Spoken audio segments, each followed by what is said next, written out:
ඇස් දෙක පියාගෙන හිතුවා මගේ ස්වාමියාට මාව සිහි නොවේවා. අද කාලේ නම් කෙනෙක් අත්හැරලා ගියාට පස්සේ ඔබට මාව මතක් වෙයි හැමදාම. ඔබට කවදා හරි මාව මතක් වෙයි.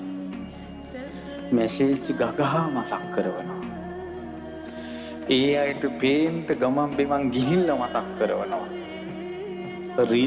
රිද්දා සතුටු වෙන එක තමයි අද කාලේ ආදරේ කියන්නේ. මාගේ ස්වාමියාට මාව සිහි නොවේවා. සිහිනෙන්වත් මාගේ ස්වාමියාට මාව නොපෙනේවා. ඔහුගේ ගමන සඵල වේවා. ගියේ යම් විමුක්තියක් උදෙසා නම් ඒ විමුක්තියට බාධා වී මාව මතක් වුණු. අඬ හිතන්න.